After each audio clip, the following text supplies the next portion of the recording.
Assalamualaikum warahmatullahi wabarakatuh. Selamat siang, salam sejahtera bagi kita semua dan Om Swastiastu. Kami dari kelompok 1 akan menjelaskan percobaan 2, yaitu gerak jatuh bebas. Gerak jatuh bebas atau biasa disingkat GJB adalah sebuah gerak yang hanya dipengaruhi oleh gaya gravitasi bumi. Artinya, gaya-gaya yang lain dapat diabaikan.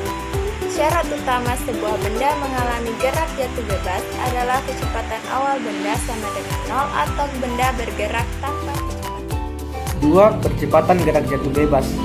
Percepatan merupakan besaran vektor, besaran yang mempunyai besar dan arah. Percepatan konstan berarti besar dan arah percepatan selalu konstan setiap saat.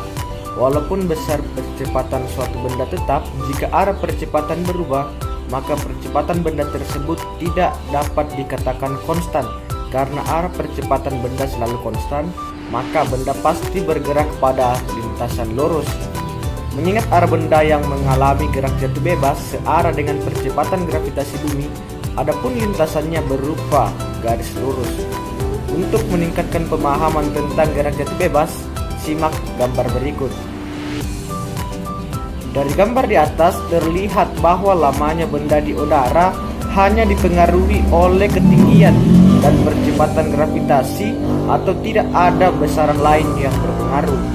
Misalnya, dua buah benda memiliki massa berbeda dan keduanya jatuh dari ketinggian yang sama, maka waktu tempuh kedua benda akan tetap sama.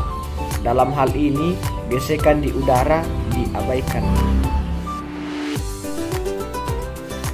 Baiklah, selanjutnya adalah rumusan gerak jatuh bebas. Syarat gerak jatuh bebas yaitu kecepatan awalnya sama dengan 0.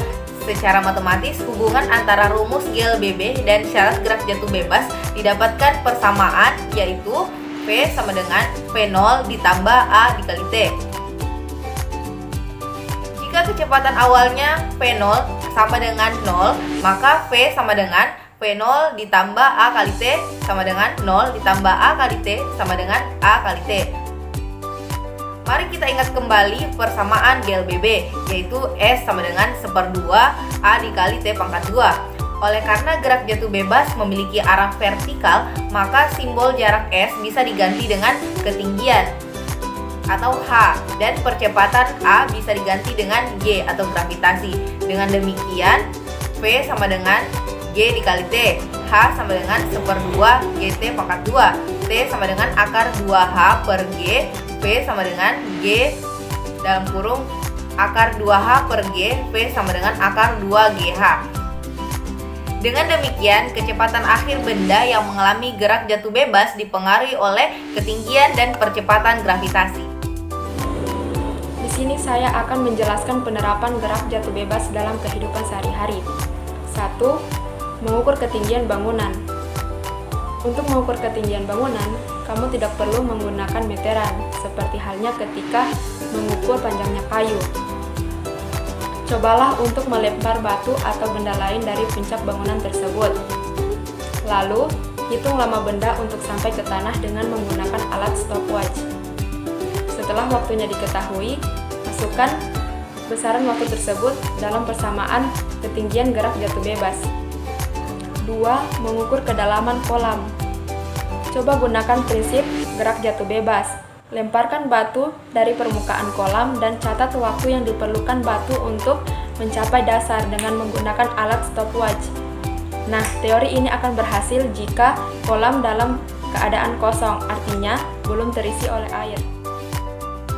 3. Menentukan kedalaman jurang. Untuk menghitung kedalaman dari suatu lubang, yaitu dengan menggunakan prinsip dalam menentukan kedalamannya.